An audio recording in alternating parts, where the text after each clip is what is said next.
సోలు స్పిరిట్ కాన్సెప్ట్లో నుంచి సడన్గా ప్లేట్ తిప్పేసాము, తొండి చేస్తున్నాము అనుకుంటున్నారు, కానీ తొండి చేయట్లా, వస్తా దాని దగ్గరికి, దాన్ని వదిలేలా. కాకపోతే ప్రాపర్ ఎక్స్పోజన్ ఆఫ్ బైబుల్లో దాని దగ్గరికి వద్దామని. అయితే ఇందాక అంటే మిగతా వాళ్ళు సెటిల్ అయ్యే లోపల, అరే ఇది పెట్టవా, నేను ఈ పాయింట్ కూడా ఒకటి చెప్పడానికి ప్రయత్నం చేస్తా. మనిషి ఆత్మ అక్షయమైనది, ఇమ్మోర్టలు. బాడీ ఒక్కటే క్షయమైంది, మోర్టలు. దేవుడు మనిషిని ఇమ్మోర్టల్గా క్రియేట్ చేశాడు అన్నది గ్రీక్ థాట్లో నుంచి వచ్చిందని చెప్పాను. దానికి ఏంటి అంటే, ఇప్పుడు జెనసిస్ 2:7 ఇక్కడ దీంట్లో ఏముంటుంది అంటే, when Yahweh God formed man of dust from the ground అని ఉంటుంది. నేల మంటి నుండి నరుణ్ణి చేసి, తెలుగులో నేల మంటి నుండి మనుషుని, అక్కడ ప్రిపోజిషను విశేషణం నుండి అన్నమాట. When lord God made man of dust అని ఈఎస్విలో, ఫ్రమ్ డస్ట్ అని ఎన్ఐవిలో, వీటిలో ఉంటుంది. యాక్చువల్గా తెలుగు ట్రాన్స్లేషన్కి ఇంగ్లీష్ ట్రాన్స్లేషన్కి కొంచెం డిఫరెన్స్. ఇంగ్లీష్లో డస్ట్ అన్నమాట ఉంటుంది, క్లే అని ఉండదు. తెలుగులో మన్ను అన్నమాట ఉంటుంది, ధూళి అన్నమాట ఉండదు. డస్ట్ అంటే ధూళి, క్లే అంటే మన్ను. అంటే మనకి ఇమీడియట్గా కుమ్మరి పాట, ఆ మంటి ఆ క్లేలో నుంచి ఒక వెజల్ని తయారు చేయడం, ఎట్లయితే దేవుడు అంటే కుమ్మరి వాడు చేస్తాడో, అట్లా దేవుడు మనిషిని తన స్వహస్తాలతో సృజించుకుని. ఈ మాటలు మనం చాలా మెసేజ్ల్లో వింటాం. మిగతా వాటిలన్నిటిని నోటితో దేవుడు అట్లా చేశాడు. జెనసిస్ 1 గురించి మాట్లాడతాం, గాడ్ సెడ్ అని. జెనసిస్ 1లో దేవుడు నరుణ్ణి చేతులతో చేసుకున్నట్టేం లేదు. జెనసిస్ 1 అకౌంటు, జెనసిస్ 2 అకౌంటులో డిస్క్రిప్షన్లో తేడా ఉంది. సో యానిమల్స్కి జెనసిస్ 1 అకౌంట్లో తీసుకుని, మనిషిని జెనసిస్ 2లో తీసుకుని, నేలమంటితో నరుణ్ణి నిర్మించి అంటే స్వహస్తాలతో చేసుకున్నారు అన్నమాట. అంటే దేవుడు తన సొంత చేతులతో, మిగతా వాటిలన్నిటిని నోటితో చెప్పి మనిషిని మాత్రం చాలా జాగ్రత్తగా చేసుకున్నాడు అని. అది మనం చాలా చోట్ల విన్నాం కదా. కానీ హీబ్రూలు అట్లా ఉండదు. ఏమంటాడంటే, కొంచెం ఇక్కడ చూడండి, యాహ్వే గాడ్ కనిపిస్తుంది కదా, ఇది కొంచెం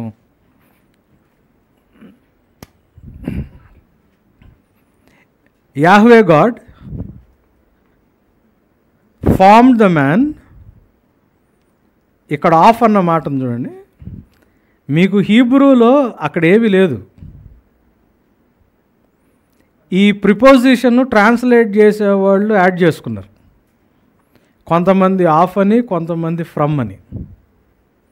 తెలుగులో నుండి, నేలమంటిలో నుండి, లో నుండి అని ఉంది తెలుగులో. ఫ్రమ్ అని ఎన్ఐవి వాళ్ళు, ఆఫ్ అని ఈఎస్వి వాళ్ళు. మీరు యాక్చువల్గా హీబ్రూలో చూస్తే అక్కడ ఏమీ లేదు. డస్ట్ అన్న మాట, అఫార్ అనే మాట ఉంది చూడండి. అఫార్ అన్న మాటని కొంచెం జాగ్రత్తగా చూస్తే, dust, rubble, Ashes, plaster, dirt, earth, ground, soil, ఈ మీనింగ్స్ ఉన్నాయి. అంటే డస్ట్ అని మనకి బైబిల్లో ఇప్పుడు చాలా చోట్ల ఈ డస్ట్ అన్న మాట కనిపిస్తుంది. డస్ట్ కానీ అంటే ధూళి, నుసి, రాలిపోయేది ఉంటుంది చూసారా, దాన్ని అఫార్ అంటారు. క్లే వేరు. మన్ను ఉందనుకోండి, క్లే ఏమవుతుంది అంటే క్లేలో నుంచి ఒక షేప్ వస్తుంది కావాలంటే మనం చేసుకోవడానికి, అంతే కదా. మన్నుని నీళ్ళల్లో నానబెట్టి దాంట్లోంచి ఒక ఫామ్ తీసుకురావచ్చు. కానీ అది కాదు అసలు యాక్చువల్గా అక్కడ చెప్పింది హీబ్రూలో. తెలుగులో మన్ను అని రాశాడు, ఇంగ్లీష్లో డస్ట్ అన్నాడు. డస్ట్లో నుంచి ఏమి షేప్ తీసుకొస్తాం? డస్ట్లో నుంచి ఏమి షేప్ తీసుకురాం. అది స్వహస్తాలతో చేసుకున్నది అన్నది మన ఇంటర్ప్రిటేషన్. అక్కడ ఏంటంటే మీరు కరెక్ట్గా అక్కడ ఉన్న మా పదవి చూస్తే, when Yahweh God formed man dust from the ground, formed man of dust, man from dust. Man of dust లేదు, మ్యాన్ ఫ్రమ్ డస్ట్ లేదు. నేలమంటితో కానీ నేలమంటి నుండి కానీ లేదు. డస్ట్ ఫ్రమ్ ద గ్రౌండ్ అంటే కరెక్ట్ ట్రాన్స్లేషన్ ఏంటి అంటే, యెహోవా మనిషిని నేలలోని ధూళిలాగా చేసినప్పుడు అని కరెక్ట్గా. అంటే man is like a dust, దుమ్ము లాంటాడు, నుసి లాంటాడు. డస్ట్ ఏమవుతుంది ఇట్లా అంటే దాని మీనింగ్ ఏంటంటే క్షయమైంది అని. అంటే by creation it self man is like a dust. నువ్వు ఆ డస్ట్లో నుంచి వచ్చావు, డస్ట్ అయిపోతావు అంటాడు ప్రతిసారి. డస్ట్ అంటే రాలిపోయేది.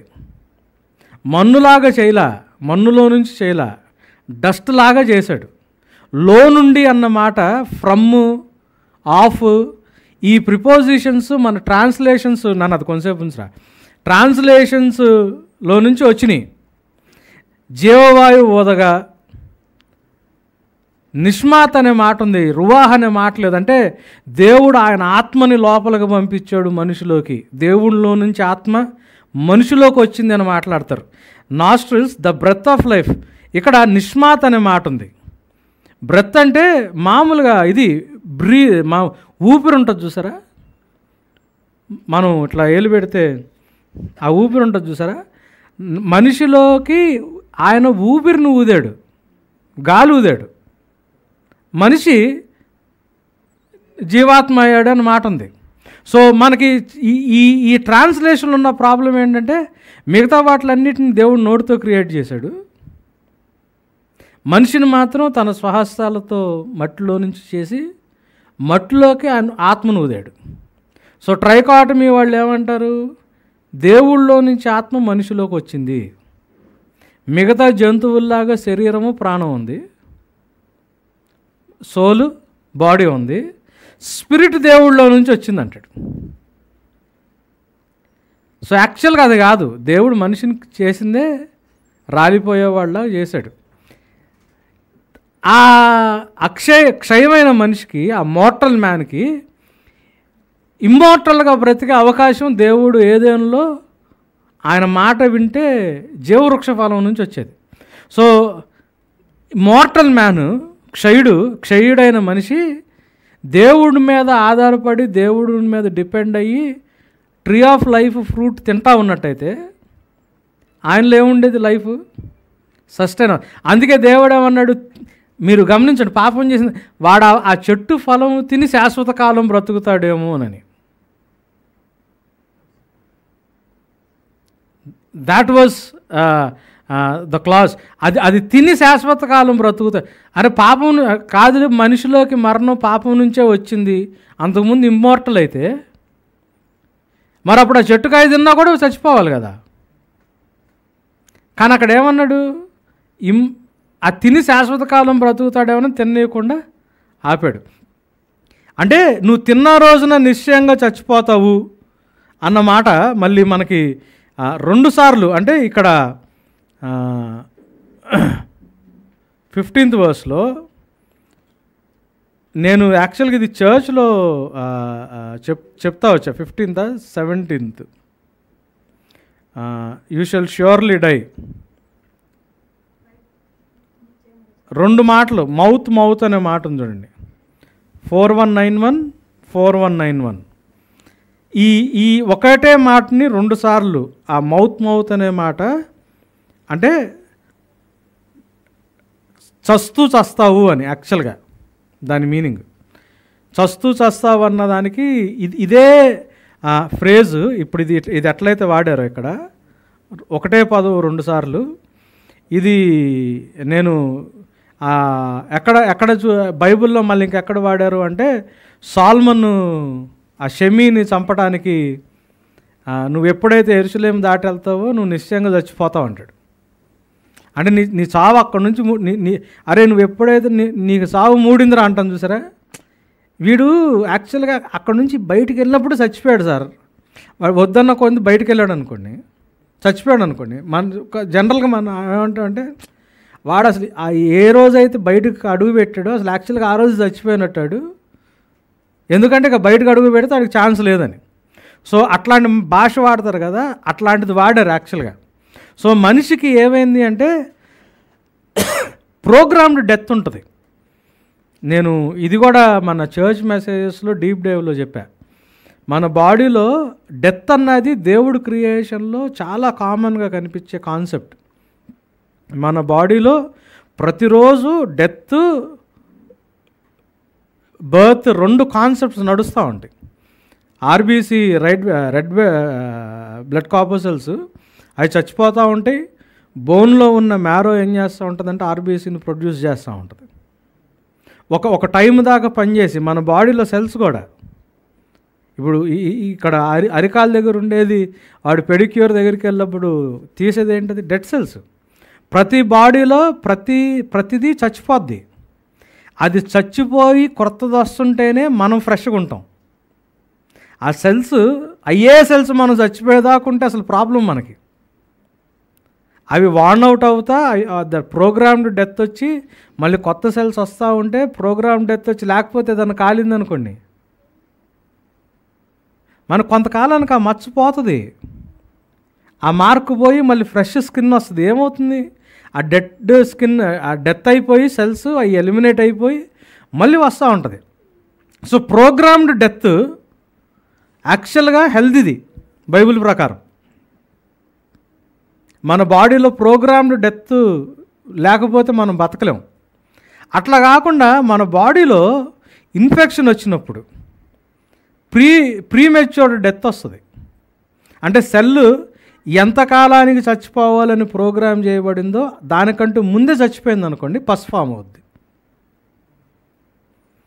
పస్ ఏంటనుకుంటున్నారు, డెడ్ సెల్స్ అన్నీ అక్యూములేట్ అయ్యి, నేను రోజాని ఇక్కడ కూర్చోబెట్టి మాట్లాడుతున్నా, డెడ్ సెల్స్ అన్నీ అక్యూములేట్ అయిపోయి అంటే ప్రీమెచ్యూర్ డెత్ వచ్చిన సెల్స్ అవన్నీ. ప్రీమెచ్యూర్ డెత్ ప్రాబ్లమాటిక్,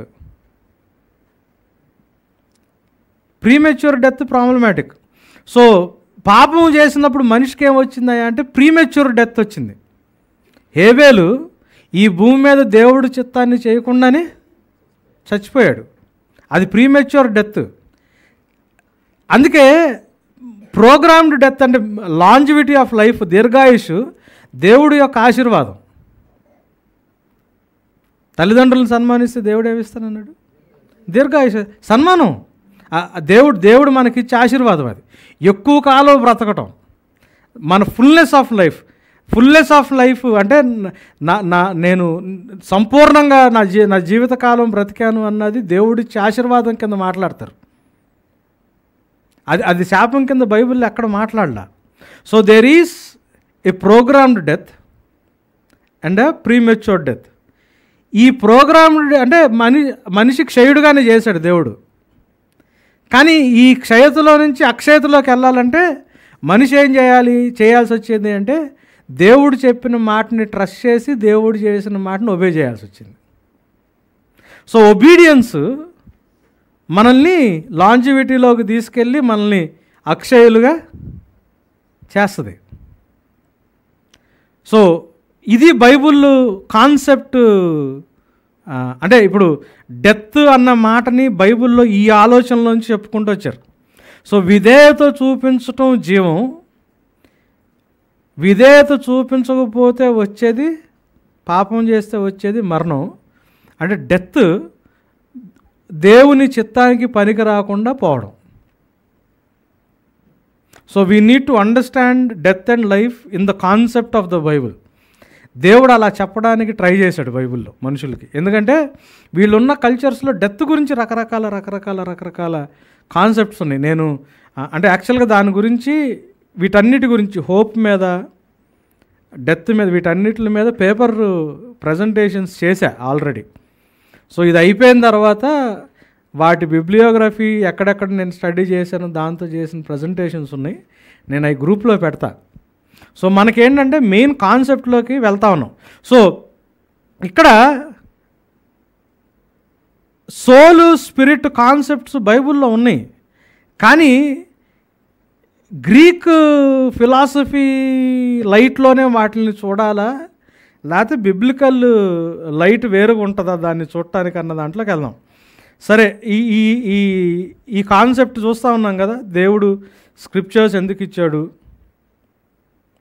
పని చేయడానికి, మనల్ని ఎక్విప్ చేయడానికి ఇచ్చాడు.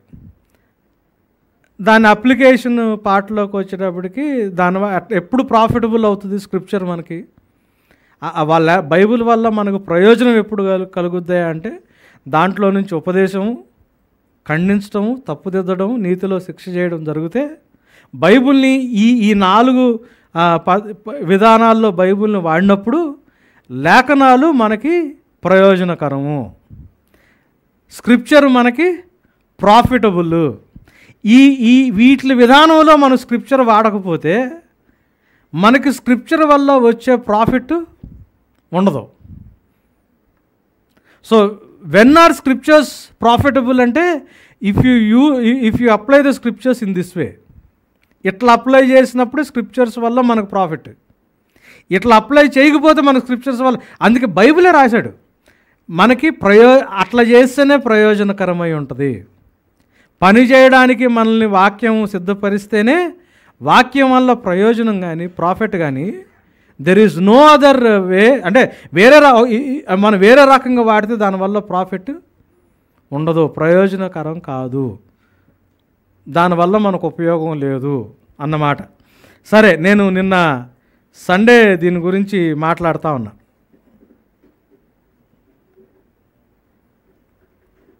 మానవుడు ప్రస్తుతం ఎగ్జిస్టెన్స్, వాడి ఉనికి 3 మీద ఆధారపడి ఉంటుంది, 4 మీద.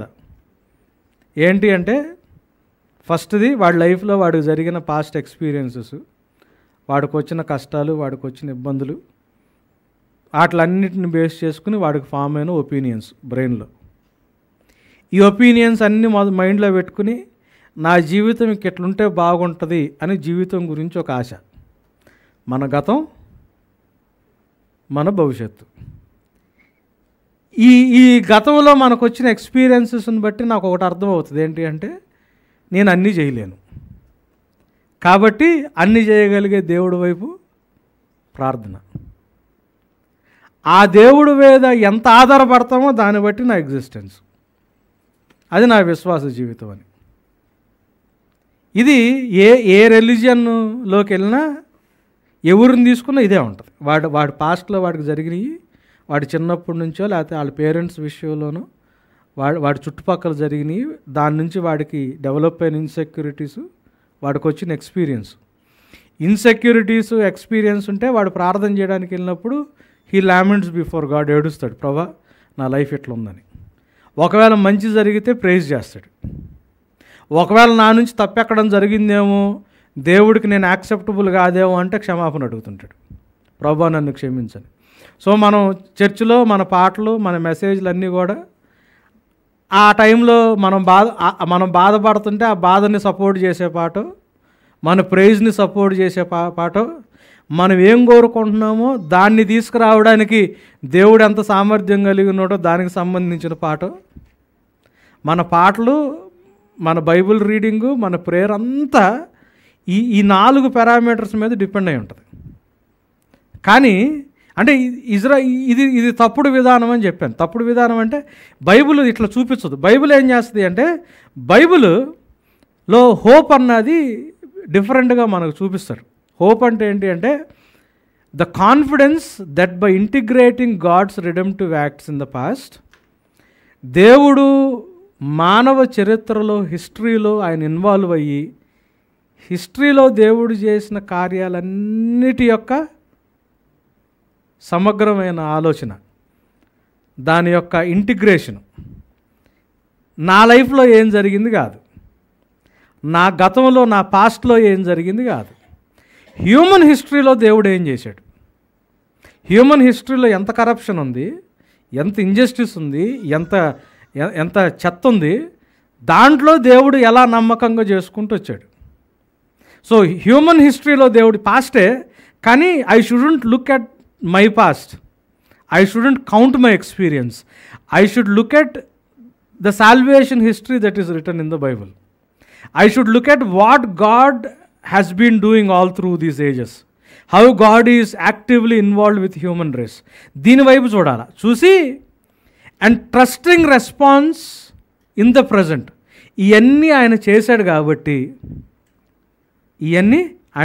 కాబట్టి ప్రవచనాత్మకంగా ఇంకా చేస్తున్నాను అని, ఇంకా జరగబోయే వాటి గురించి కూడా చెప్పాడు కాబట్టి వెనక్కి చూసుకున్నప్పుడు ఆయన ఎంత ఫెయిత్ఫుల్గా ఉన్నాడో, ఆయన మాట తప్పకుండా అబద్ధం చెప్పకుండా ఎంత కరెక్ట్గా ఉన్నాడో చూస్తా జరిగిన దాంట్లో హిస్టరీలో జరగబోయే దాని గురించి ఆయనే చెప్పాడు, మళ్ళీ ఇది చేస్తానన్నాడు కాబట్టి. సో ఈ రెండింటిని బేస్ చేసుకుని ఆయన్ని ట్రస్ట్ చేసే నా రెస్పాన్స్, దాని ఫెయిత్ అన్నారు. అది క్రిస్టియన్ లివింగ్. సో దేవుడు ఏమేం చేస్తా వచ్చాడు, దేవుడు ఏమేం చేయబోతానని చెప్పాడు, హిస్టరీలో ఆయన యాక్టివిటీస్ని చూస్తా ఇప్పుడు నేను ధైర్యంగా నిలబడగలిగి, సో దేవుడు నాకు ఇప్పుడు అవసరమైన మేలు ఇప్పుడు చేస్తాడు, ఫ్యూచర్లో అవసరమైంది ఫ్యూచర్లో చేస్తాడు అని దేవుడి మీద ఆనుకోగలగటం విశ్వాసం. అంటే ఇది హోప్ అండ్ ఫెయిత్ అన్న కాన్సెప్ట్ చెప్పా. సో ఏం చేయాలా మనం, we need to look at the redemptive works of God in human history. అందుకు బైబిల్ని చాలా జాగ్రత్తగా చదవాలి. బయట నుంచి ఫిలాసఫీలు బైబిల్లో యాడ్ చేయకూడదు. మనకున్న థాట్ని, లేకపోతే మనకున్న క్వైరీని ఎట్లా పడితే అట్లా బైబిల్లో వెతకడానికి ప్రయత్నం చేయకూడదు. నాకు సైన్స్ చాలా పిచ్చి ఉంటుంది, నేను ప్రతిదాన్ని ఎతికేవాడిని. సైంటిఫిక్ కాన్సెప్ట్స్ అన్నీ బైబిల్లో, మరి దేవుడు అంటే ఆల్ విజ్డమ్ కదా, ఆమ్నిసియంట్ కదా, దాంట్లో ఆన్సర్ దొరుకుద్దా, ఇది దొరుకుద్దా, అది దొరుకుద్దా అని చాలా ట్రై చేసేవాడిని. కొన్నిసార్లు మిస్ అయిపోయి ఎక్కడి నుంచో ఎక్కడికి తప్పుడు డైరెక్షన్లో వెళ్ళిపోయే ప్రమాదం ఉంటుంది. హైడ్రోఫిజిక్స్, ఆ ఫిజిక్స్, ఈ ఫిజిక్స్, క్రియేషన్లో హైడ్రోఫిజిక్స్ ఎతకడానికి ఎంత ట్రై చేశాను. ఆ వాటర్ని ఈ వాటర్ని దేవుడు ఎట్లా చేస్తాడు, దాంట్లో నుంచి అంటే దాని వెనకాల లాజిక్ ఏంటి, దాని వెనకాల సైంటిఫిక్ అప్లైడ్ ప్రిన్సిపల్స్ ఏమని అని చాలా వెతకడానికి ట్రై చేశా. మనం అట్లా చేయకూడదు. దేవుడు ఏమి చూపించడానికి బైబిల్లో ట్రై చేస్తున్నాడో దాన్ని చూడాలి. బైబిల్లో దేవుడు ఆయన జ్ఞానాన్ని చూపించడానికి ప్రయత్నం చేయాలి. ఆయన జ్ఞానం కనిపిస్తుంది. ఆయన బలాన్ని చూపించడానికి ప్రయత్నం చేయాల, ఆయన బలం కనిపిస్తుంది. ఆయన అధికారాన్ని చూపించడానికి ప్రయత్నం చేయాల, ఆయన అధికారం కూడా కనిపిస్తుంది. ఆయన సావర్నిటీని, సార్వభౌమత్వాన్ని చూపించడానికి ప్రయత్నం చేయాల, అది కనిపిస్తుంది. దేవుడు ఏం చూపించడానికి ప్రయత్నం చేశాడు అంటే, మనుషులందరూ దేవుడికి డిఫర్ అయ్యి వెళ్ళిపోతూ ఉంటే దేవుడు మాత్రం మనల్ని వదులుకోలేక మనల్ని ఎమ్మడబట్టం కనిపిస్తుంది. మనతో రిలేషన్షిప్ తెంచుకోకూడదు అని ఒక తల్లి తప్పిపోయిన కుమారుడు పారబుల్ అందుకే వచ్చింది. ఒక తండ్రి ఎట్లయితే వాడి ఇంటికి రావాలని దూరంగా చూసి పరిగెత్తుకుంటూ వెళ్ళాడంటే, he is already waiting for his son to come back. ఆ కొంచెం ఛాయలు ఎప్పుడైతే కనిపించినాయో తిరుగుతున్నాడు నా దగ్గర కనుక, నేనేం చేశాడు, పరిగెత్తుకుంటా వెళ్ళిపోయాడు. అయితే నువ్వేం నష్టం చేసేవారో ఇచ్చిన ఆస్తి అది కూడా అడగలా, ఆడు ఇచ్చిన ఇవన్నీ పోగొట్టుకున్నా కానీ మళ్ళీ ఉంగరం తీసి దేవుడు ఏం చేయడానికి ప్రయత్నం, మనుషులందరూ ఆయనకు దూరం వెళ్ళిపోతుంటే ఈయన మాత్రం మనుషులతో రిలేషన్షిప్ తెంచుకోవడానికి ఇష్టపట్ల. మనుషులు ఎవరికి ఆయన కమిట్మెంట్కి చూపించకపోతే ఈయన మాత్రం కమిట్మెంటు వదిలిపెడతానికి నమ్మకమైన వాడిగా, కమిటెడ్గా ఉండేవాడిగా, మనల్ని బాగు చేసుకోవాలనుకునే ఒక తండ్రికి, నీకు పాలిచ్చు తల్లి తన బిడ్డను నేను మర్చిపోతుందేమో కానీ నేను నిన్ను మరవను, నేను కాపలా కాసుకునేవాడు కొనకొడ నిద్రవాడు, నేను కనీసం నిద్రపోను, నేను మీకోసం అని దేవుడు మన పట్ల ఎంత శ్రద్ధ కలిగి ఉన్నాడో, మన హ్యూమన్ హిస్టరీలో దేవుడు ఎంత ఫెయిత్ఫుల్గా వస్తూ ఉన్నాడో ఆ కల్మినేషన్ అంతా యేసు ప్రభు జీవితంలో ఎలా ఆ డెత్ అండ్ రిజరెక్షన్లో, ఆ సిలువ మీద యేసు ప్రభు పునరుద్ధానంలో దేవుడు చేస్తున్న వర్క్ అంతా దాని మీదకి ఎట్లా ఫోకస్ అయిందో మనకి బైబిల్ అది చూడాలా. దేవుడు అది చూపించడానికి ట్రై చేస్తున్నాడు. నాకు సైన్స్ ఇంట్రెస్ట్ కదా సైన్సు, నాకు ఫిలాసఫీ ఇంట్రెస్ట్ కదా ఫిలాసఫీ, నాకు వేరే కాన్సెప్ట్స్ అవసరం అట్లా చూడకూడదు. మళ్ళీ ఈ హిస్టరీలో ఆయన చేసే దాంట్లో ఆయన మనకేమర్థమవుతుంది, ఆయన ప్లాన్ మొత్తాన్ని నమ్మకంగా చేసుకుంటూ వెళ్తానే ఎవడికి ఏ అవసరం ఉందో ఆ చిన్న చిన్న అవసరాలు అవి లెజిటిమేట్ అయితే దేవుడు వాళ్ళకి తీరుస్తున్నాడు, వాళ్ళకి కావాల్సిన ఇస్తున్నాడు. హన్నా అడిగింది, దేవుడు ఏం చేశాడు? ఇచ్చాడు. కొంతమంది అడిగారు ఇలా, కొంతమంది అడిగారు ఇచ్చారు. ఆయనకున్న ప్లాన్లో మెయిన్ ఆయన ప్లాన్ అంతా చేసుకుంటూ వెళ్తానే మనుషులతో మనకున్న చిన్న చిన్న నీడ్స్, మనకున్న చిన్న చిన్న నెసెసిటీస్ విషయంలో కూడా ఆయన కేర్ తీసుకుని మనుషుల విషయంలో ఎంత జాగ్రత్తగా ఇన్వాల్వ్ అయ్యి ఉన్నాడో అది చదువుకుంటూ రావాలా బైబిల్లో. అది చదువుకుంటా వచ్చినప్పుడు ఆయన ఇన్ని పనులు చేసుకుంటా ప్రొఫెటిక్గా ఏం మాట్లాడాడు రాబోయే రోజుల నుంచి, దీన్ని మొత్తాన్ని దేవుడు ఎట్లా కంప్లీట్ చేయబోతున్నానని చెప్పాడో దాని గురించి స్టడీ చేయాలి. స్టడీ చేసి అప్పుడు దేవుడితో ఒక డైలాగ్లో కూర్చోవాలి. అది ప్రేయర్. నేను నిన్న అదే ఎగ్జాంపుల్ చెప్తా ఉన్నా. నేను ఒక ఆఫీస్లో మేనేజర్గా జాయిన్ అయ్యా. నాకు ఇండక్షన్ ట్రైనింగ్ ఇచ్చిన తర్వాత నాకేమవుతుందంటే, ఇంతకుముందు ఎవరైతే మేనేజర్ వెళ్ళిపోతాడో ఆడు నాకు ఒక బ్రీఫింగ్ ఇస్తాడు. బాబు వీళ్ళు క్లయింట్స్, ఇది నీకు ఇది, వీళ్ళ దగ్గర మనకి నమ్మకంగా ఉంటారు, వీళ్ళ దగ్గర కొంచెం జాగ్రత్తగా ఉండాలా, మన టార్గెట్ ఇది, మన జాబ్ డిస్క్రిప్షన్ ఇది, మొత్తం నాకు చెప్తాడు. సో నాకు ఇంతకుముందు ఏం జరిగిందో ఇప్పుడు ఏది ఉంటుందో ఉంటుంది. అక్కడి నుంచి నా సీనియర్ మేనేజర్తో నాకు డైలాగ్ ఉంటుంది, జరిగినవి జరగాల్సినవి. కాబట్టి నా మేనేజర్తో నాకు ఉండే డిస్కషన్ వేరుంటుంది. ప్రేయర్ అది. దాంతోపాటు నాకు ఏదన్నా ఒక రోజు కొంచెం అవసరం ఉండి లీవ్ అయితే చిన్న పిటిషన్ ఇదంతా మాట్లాడేసి, సార్ రేపు కొంచెం మా వాడిని స్కూల్లో పేరెంట్స్ టీచర్స్ మీటింగ్ ఉంది, కొంచెం అటెండ్ అవ్వాలి, నాకు సెలవు కావాలి. ఇది ఎజెండాలో పార్ట్ కాకపోయినా మన సప్లికేషన్స్, మన చిన్న చిన్న ప్రేయర్ రిక్వెస్ట్లు, లేకపోతే కొంచెం అవసరం ఉంది సార్ నాకు కొంచెం అడ్వాన్స్ ఇచ్చేయండి ఈ శాలరీ, మన ప్రేయర్ రిక్వెస్ట్లు ఉంటాయి చిన్న చిన్నవి. ప్రేయర్ రిక్వెస్ట్లు ఒక్కటే ప్రార్థన కాదు, it is a dialogue that establishes between you and your master.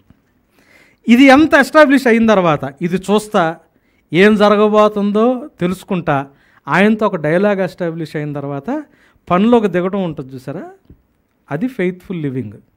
దాన్ని విశ్వాస జీవితం అంటారు. Faith and faithfulness are same in the Bible. నీకు ఫెయిత్ ఉంటే యూ షుడ్ బి ఫెయిత్ఫుల్ అని, నీకు విశ్వాసం ఉంటే నువ్వు విశ్వాసిగా ఉండాలి అని, విశ్వాస్యత నీలో పనిచేయాలని. If you have faith you should be faithful. నాకేంటి ఫెయిత్? ఓకే, ఇన్ని చేసుకుంటూ వచ్చాడు, ఇది చేస్తానని చెప్పాడు, ఆయనతో కూర్చున్నప్పుడు నాతో ఈ సంభాషణ చేశాడు, కాబట్టి నాకున్న చిన్న చిన్న అవసరతలు ఆయనకి చెప్పేసుకున్నా. ఇప్పుడు I should get into work, I should be faithful with the assignment that he has given to me. నాకు అప్పగిచ్చిన పనిలో నేను ఫెయిత్ఫుల్గా ఉండాలి. అది ఫెయిత్, అది విశ్వాస జీవితం. అంతేగాని ఖచ్చితంగా చేస్తాడు ప్రభా నమ్మకంగా కూర్చోవడం, అది కాదు ఫెయిత్. అది కాదు ఫెయిత్. విశ్వాసం వల్ల కలుగు పని, ఫెయిత్ పనిలోకి తీసుకెళ్ళాల. సో ఈ 4 డైమెన్షన్స్ అంటే ఇందాక మనం చూసిన దానికి ఇది జనరల్గా దేవుడి దగ్గరకు అప్రోచ్ అయ్యేది. కానీ బైబుల్ చదువుతా దేవుళ్ళు ఎదుగుతున్న కొద్దీ ఈ 4 డిఫరెన్సెస్ వస్తాయి, మన వే ఆఫ్ లివింగ్లో డిఫరెన్సెస్ వస్తాయి. అయితే నేను అదే చెప్తా ఉన్నా, బైబిల్లో దేవుడు మారడు, దేవుడు ఉద్దేశాలు మారు. దేవుడు మనిషిని ఒక పని కోసం పెట్టుకున్నాడు. ఏం పని కోసం పెట్టుకున్నాడు? స్వరూపము పోలిక. ఇక్కడే కదా మనకి సోలు స్పిరిట్ దగ్గర చాలా డిఫరెన్స్లు వచ్చినాయి. కానీ బైబిల్ ఏం చెప్తుంది? స్వరూపం పోలిక అంటే ఇది మనం ఆల్రెడీ డీల్ చేసాం కాబట్టి, స్వరూపం అంటే రిప్రజెంటేషన్ అని. ఐడల్, ప్రతిమ, సెలేం అనే మాట ఉంటుంది. స్వరూపము ఇంగ్లీష్లో ఇమేజ్, తెలుగులో స్వరూపము, హీబ్రూ భాషలో సెలేం అనే మాట. సెలేం అంటే ప్రతిమ. అంటే ఇది అడ్మినిస్ట్రేషన్కి, కింగ్షిప్కి, మోనార్కీకి సంబంధించిన భాష. ఒక రాజు ఇంకొక రాజ్యాన్ని జయిస్తే ఈయన హెడ్ క్వార్టర్స్ ఈయన దీంట్లోనే ఉంటుంది. ఇప్పుడు రోమ్ ఉందనుకోండి, రోమా సామ్రాజ్యానికి మొత్తం మెయిన్ అడ్మినిస్ట్రేషన్ అంతా రోమ్లో ఉంటుంది. కానీ మిగతా దేశాలు కూడా రాజ్యాలు కూడా ఆయన కిందే ఉంటాయి. సో రాజు ఏం చేస్తాడంటే ఇది నేను పరిపాలించే ప్రాంతం అని ఆయన రిప్రజెంటేషన్ కోసం ఏం చేస్తాడంటే ఆయన విగ్రహం ఒకటి తీసుకొచ్చి పెడతాడు. ఆ విగ్రహాన్ని సెలేం అన్నారు. ప్రతిమ ఏం చేస్తుందంటే ప్రాతినిధ్యాన్ని వహిస్తుంది, రిప్రజెంట్ చేస్తుంది. ప్రతిమ ప్రాతినిధ్యం, రిప్రజెంటేషన్. అది కింగ్ జార్జ్ IV ఇంగ్లాండ్లో ఉంటుంది. ఆయన పరిపాలన చేసేటప్పుడు నేను దీనికి రూలర్ని అని జనాలకు తెలియడానికి ఊరి మధ్యలో పెట్టింది. ఇది కేవలం విగ్రహం. అంటే దేవుడికి విగ్రహం మనం ఎట్లాంటి విగ్రహాలు అంటే పోలిక, తెలుగులో ఇంగ్లీష్లో లైక్నెస్. డెమూత్ అనే మాట హీబ్రూ భాషలో వాడారు. డెమూత్ అంటే స్వభావాన్ని వ్యక్తపరిచే అని, in the similitude of the nature అని. అంటే దేవుని యొక్క రిప్రజెంటేటివ్స్ మాత్రమే కాదు, దేవుని యొక్క నేచర్ని, దేవుని యొక్క స్వభావాన్ని మనం చూపించేవారిగా ఉండాలి. అంటే మనం చలనం లేని విగ్రహాలు కాదు. అందుకే ఐజయాలో ఆయన అన్యదేవత విగ్రహాల గురించి మాట్లాడితే మీరు ఆరాధించే విగ్రహాలు చెక్కతో చేయబడి, వెండితో చేయబడి, బంగారంతో చేయబడి, వాటికి ఉలుకుండదు పలుకుండదు అవి మాట్లాడలేవు అని. ఎందుకు ఆ మాట అంత ఎత్తుతాడు? దేవుని విగ్రహాలైన మనుషులు చలనం లేనోళ్ళు కాదు, స్పందించలేనోళ్ళు కాదు, దైవ తత్వాన్ని, దైవ స్వభావాన్ని వ్యక్తపరిచేవారుగా ఉండాలని. సో స్వరూపము పోలిక అంటే యేసు ప్రభు లాంటి ముఖ్య ఉంది, యేసు ప్రభు లాంటి కళ్ళే ఉన్నాయి, ఇద్దరు ఒకే రంగులో ఉన్నారు, లేకపోతే ఆయన ఆత్మ కాబట్టి మనం ఆత్మ, ఆయన వెలుగు కాబట్టి మనం వెలుగు, ఆయన ప్రేమ కాబట్టి అట్లాంటి పోలికలు కాదు. అది దేవుని స్టాండింగ్ గురించి మాట్లాడిన మాటలయ్యి.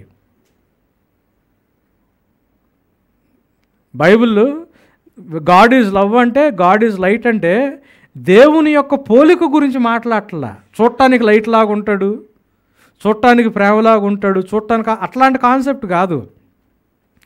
ఆయన స్టాండింగ్ గురించి కానీ యాక్చువల్గా ఇక్కడ స్వరూపము పోలిక అనేది ఏంటి అంటే దేవుని రిప్రజెంటేటివ్స్గా దేవుని యొక్క నేచర్ని, దేవుని యొక్క స్వభావాన్ని ఎగ్జిబిట్ చేసే వారిగా. సో స్వరూపము పోలిక అన్నది పరిపాలనకి సంబంధించింది. ఎందుకు అంటే మనం దాని ముందు ఏమన్నాడు? నరుల్ని చేయాలన్న ఆలోచన వచ్చినప్పుడు దేవుడు ఎందుకు చేశాడు? తన స్వరూపమందు తన పోలిక చొప్పున నరులను నిర్మించను. వాళ్ళు ఏం చేయాలా? ఆకాశంలో ఉన్న పక్షుల్ని, సముద్రంలో ఉన్న చేపల్ని, భూమి మీద ఉండే ప్రతిదాన్ని ఏలుబడి చేయాలా, రూల్ చేయాలా. The very purpose of human creation is to rule as representatives of God, exhibiting his nature. దేవుని ప్రతినిధులుగా ఆయన స్వభావాన్ని వ్యక్తపరుస్తా దేవుని తరపున అడ్మినిస్ట్రేషన్ చేసేవాళ్ళు, పరిపాలించడానికి దేవుడు మనుషులు పెట్టుకున్నాడు భూమి మీద. సో దేవుళ్ళలో మార్పు లేనప్పుడు, దేవుడి ఉద్దేశాల్లో మార్పు లేనప్పుడు, all through the scriptures for eternity మన పని అదే, ఇంక వేరేది లేదు, మన పని అదే. సో మనం దీన్ని జాగ్రత్తగా చూస్తే ఆయన ఇమేజ్లో, ఆయన లైక్నెస్లో దేవుడు చేసుకున్నాడు. ఎందుకంటే లోబర్చుకుని ఏలుబడి చేయడానికి. ఇది జెనిసిస్ 1 చెప్తుంది. జెనిసిస్ 2లో ఏదేను తోట అంటే టెంపుల్ కాంటెక్స్ట్. ఎందుకు అంటే మనకి ఆ 2 ఇమేజెస్, డ్రై ల్యాండ్ ఉంటుంది, దాంట్లో ఏదేను ఉంటుంది, ఏదేనులో తూర్పు వైపు తోట ఉంటుంది, తోట మధ్యలో 2 చెట్లు ఉంటాయి. సిమిలర్ ఇమేజ్ ఇజ్రాయేల్, కోర్ట్యార్డు, మందిర ప్రాంగణం ఉంటుంది, పరిశుద్ధ స్థలం ఉంటుంది, అతి పరిశుద్ధ స్థలం ఉంటుంది. మనకి గార్డెన్ ఆఫ్ ఈడెన్ ఓల్డ్ టెస్టిమెంట్లో దేవుడు ఆ ప్రత్యక్షపు గుడారం ఉంటుంది కదా, టెంట్ ఆఫ్ మీటింగ్, ఆ ప్రత్యక్షపు గుడారం యొక్క మోడల్లో కట్టించాడు.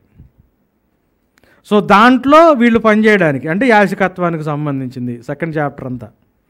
సో 2nd చాప్టర్లో మనకు కనిపించే ఆ 2 మాటలు, అబార్డ్ షమార్ అనేది తెలుగులో సేద్యపరచడం, కాయడం, to work and to keep అని ఇంగ్లీష్లో ఉన్న వాటికి రెండిటికి కూడా ప్రీస్ట్లీ కానటేషన్లో వాడిన మాటలు.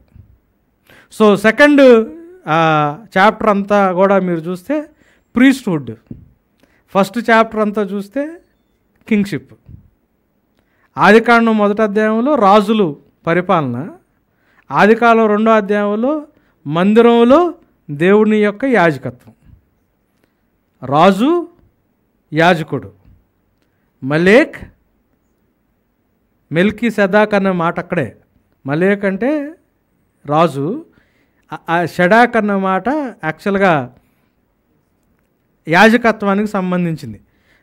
యేసు ప్రభు మెల్కీ సెదాకు క్రమంలో మీరు అక్కడ చూస్తే మెల్కీ సెదాకు క్రమం అన్నది అబ్రహాం దగ్గర ఆయన రాజు ప్లస్ యాజకుడు. సో దాని ఇప్పుడు ఇది ఏదో పెద్ద మిస్టరీ లాగా చూస్తారు, కాదు. ఫస్ట్ చాప్టర్లోనే కింగ్స్ అండ్ ప్రీస్ట్స్ అన్న మాట కనిపిస్తుంది.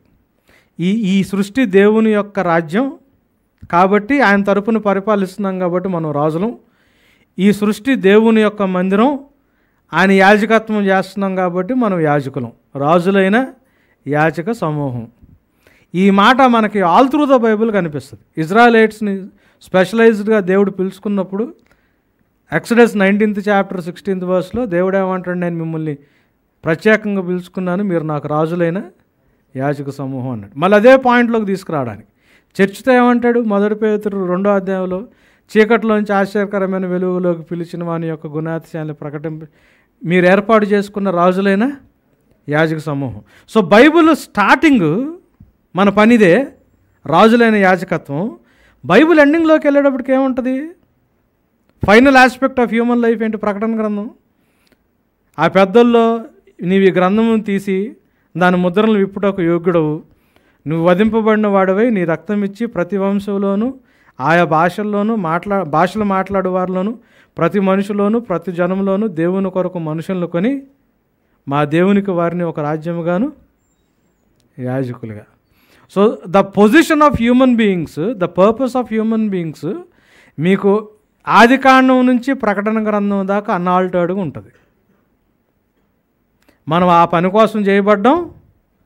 ఫైనల్గా న్యూ క్రియేషన్లో మనం అదే పనిలో ఉంటాం. మన ఆ పర్పస్ కోసం దేవుడు చేసుకున్నాడు. ఫైనల్గా మనం అదే పర్పస్లో ఉంటాం ఫర్ ఎవర్. అదే, ఇది కాకుండా ఇంక వేరేది కాదు మన పని. ఒకవేళ వేరేది ఏదన్నా ఉంటే బైబిల్లో దేవుళ్ళో మార్పు లేదు, మార్పు లేని తత్వానికి ఆ మాటకే అసలు అర్థం ఉండదు. God ceases to be God ఒకవేళ ఇది కాకపోతే. అయితే ఇప్పుడు వస్తాం మళ్ళీ పాయింట్, ఆత్మ సోల్. నేను ఇది మొన్న చెప్తా ఉన్నా, ఇది ఎప్పుడు ఈస్టర్ సండే మాట్లాడుతూ ఉన్నా. జీవము దేవుడు ఆకాశంలో పక్షులను చేస్తూ ఉన్నాడు. జెనసిస్ 1:20లో తెలుగులో జీవము కలిగి చెలించు అని రాశారు, ఇంగ్లీష్లో లివింగ్ క్రీచర్స్ అన్నారు. హయా నఫేష్ అనే మాట ఉంది. హయా అంటే జీవము, నఫేష్ అంటే ప్రాణులు అని. ఆత్మలు అన్న ప్రాణులు అన్న ఒకటే. నఫేష్ అన్న మాట స్పిరిట్కి వాడతారు, నెఫేష్ అన్న మాట బీయింగ్కి వాడతారు. అంటే ఆత్మకి వాడతారు, జీవరాశికి వాడతారు. జీవరాశులు లివింగ్ బీయింగ్స్, జీవించు ఆత్మలు లివింగ్ బీయింగ్స్, జీవించు ప్రాణులు లివింగ్ బీయింగ్స్, ఎన్ని ఐడెంటికల్ టర్మ్స్. అంటే మనం ఈ ఫిలాసఫీలోకి వెళ్తే ఈ రెండు వేరుగా కనిపిస్తాయి. ప్రాణి వేరు, ఆత్మ వేరు, శరీరం వేరు, ఆత్మ వేరు. ఇది ఈ ఫిలాసఫీ. నేను మళ్ళీ మోనోయిజం కూడా మాట్లాడట్లా, మొత్తం ఒకటే అంటే మళ్ళీ మనం గ్రీక్ ఫిలాసఫీలో ఉన్న మోనోయిజం దగ్గరికి వెళ్తారేమో, అట్లా వెళ్ళకూడదు మళ్ళీ. బైబిల్లో బర్డ్స్ గురించి మాట్లాడిన మాటలు, సముద్రంలో జీవము కలిగి చెలించు లివింగ్ క్రీచర్స్, మళ్ళీ అక్కడ హయా నెఫేష్ అనే మాట. సముద్రంలో ఉన్న వాటిని కూడా దేవుడు హయా నెఫేష్ అన్నాడు, జీవము కలిగి చెలించు తెలుగులో లివింగ్ క్రీచర్స్. భూమి మీద ఉండే యానిమల్స్ని జెనసిస్ 1:24లో let the earth bring forth, జీవము కలిగిన వాటిని అని తెలుగులో పదాలు మారుతూ వచ్చినాయి. ఈఎస్వి వాడు మార్చలా. కొన్ని ఎన్ఐవి, కింగ్ జేమ్స్ వర్షన్స్ ఇట్లాంటి వాటిల్లో కొన్ని చోట్ల మారినాయి. సో మళ్ళీ హయా నఫేష్ అంటే ఆకాశంలో ఉన్న వాటికి సముద్రంలో ఉన్న వాటికి బాడీల్లో తేడా ఉంది, కానీ అన్ని లివింగ్ బీయింగ్స్ కిందే మాట్లాడుతున్నాడు. చూడటానికి ఫీచర్స్లో తేడా ఉంది, కానీ అన్నిటిని కూడా లివింగ్ క్రీచర్స్ గురించి మాట్లాడుతున్నాడు. 2వ అధ్యాయం 27వ వచనంలో man became a living soul అన్నారు. లివింగ్ క్రీచర్ అని ఈఎస్వి వాడు వాడాడు. నరుడు జీవాత్మ అని తెలుగులో వాడారు, కానీ హీబ్రూలో ఏముంది? హయా నఫేష్ ఉంది. హయా నఫేష్ అనే మాట ఉంది, వేరేది లేదు. సో ఏ జీవము కలిగిన ప్రాణి అని పక్షికి ఎట్లా వాడాడు, సముద్రంలో చేపకి ఎట్లా వాడాడు, నేల మీద జంతువుకి ఎట్లా వాడాడు, మనిషికి కూడా అదే లెక్కలో వాడాడు. హయా జీవము కలిగిన, నఫేష్ ఆత్మ ప్రాణి.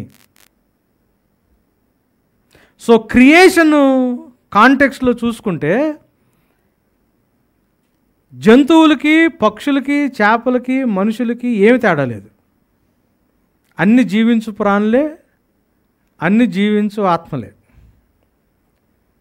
ఓన్లీ డిఫరెన్స్ ఎక్కడుందయా అంటే మనిషిని ఎందుకు చేసుకోవాలి అని దేవుడు అనుకున్నాడో దాంట్లో తేడా ఉంది. No living creature can represent God. ఏ జీవరాశి కూడా దేవునికి ప్రతినిధిగా ఈ సృష్టిలో నిలబడలేదు. దేవుని ప్రతినిధులుగా నిలబడటానికి మనల్ని మాత్రమే దేవుడు పెట్టుకున్నాడు. ఏ జీవరాశి కూడా, no living creature can exhibit the nature of God. దేవుని యొక్క స్వభావాన్ని ఏ జీవరాశి కూడా వ్యక్తపరచలేదు, మనిషి ఒక్కడే వ్యక్తపరచగలుగుతాడు.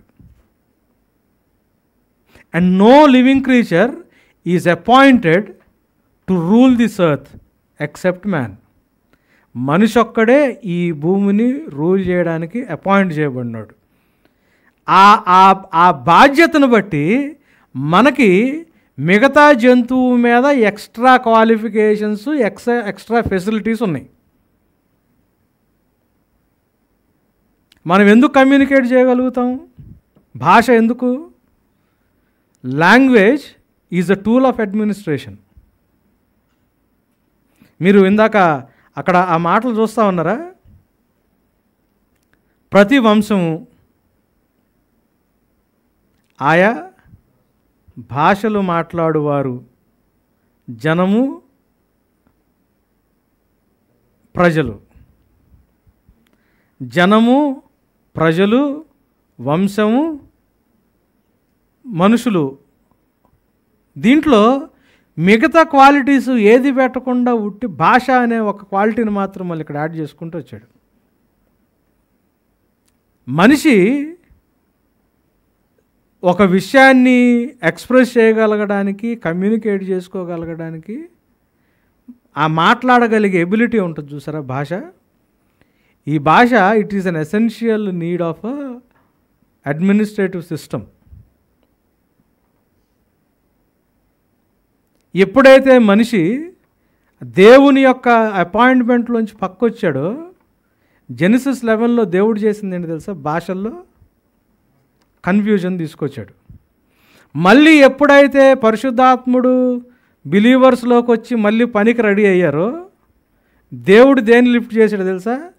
ఈ భాషల్లో ఉన్న కన్ఫ్యూజన్ లిఫ్ట్ చేసే సైన్ చూపించాడు. అక్కడ భాషల్లో మాట్లాడటం.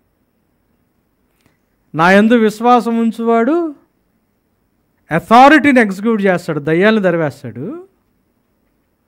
రెండోది ఏంటి?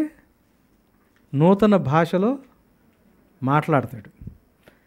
ఎందుకు అంటే లాంగ్వేజ్ చాలా ఎసెన్షియల్ ఆస్పెక్ట్. లాంగ్వేజ్ అంటే వీడు నేను అనుకున్నది కాకుండా వీడు అనుకున్నది వీడు చేసేస్తాడు, కాబట్టి మనం వాళ్ళ మధ్యలోకి వెళ్ళి దేన్ని కన్ఫ్యూజ్ చేయాలనుకున్నాడు దేవుడు? భాష. ఏ యానిమల్కి లేని భాష ఏం చేస్తుంది అంటే కమ్యూనికేషన్ని బట్టి రీజనింగు, తర్కము, రీజనింగ్ లాజిక్ని బట్టి ప్రాపర్ డెసిషన్ మేకింగు సాధ్యమవుతుంది.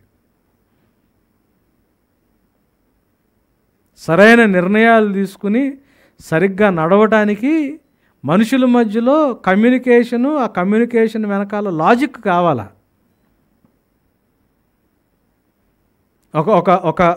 ఒక మ్యారేజ్ రిలేషన్షిప్లోకి వెళ్ళాలి అని అనుకున్నప్పుడు జనరల్గా అమ్మాయి అబ్బాయి ఏం కావాలో ముందు మాట్లాడుకోవడానికి ఇష్టపడతారు కదా, కూర్చుని మాట్లాడుకుంటారు. When you SIT and talk అంటే ఆ కాన్సెప్ట్ కూడా coffee add lot can happy. ఎందుకు కాఫీ ఏం జరుగుతాం, ఏం చేస్తాం, మాట్లాడుకుంటాం. మిగతా జీవరాశుల్లో కూడా కమ్యూనికేషన్ సిస్టమ్ ఉంటుంది, కానీ but not as effective as human beings. మనం ఆలోచనలు షేర్ చేసుకుంటాం, మాట్లాడుకునే టైం స్పెండ్ చేసినప్పుడు ఏం చేస్తాం, మన ఫీలింగ్స్ షేర్ చేసుకుంటాం, మన ఆలోచనలు షేర్ చేసుకుంటాం. దానివల్ల ఏమవుతుంది,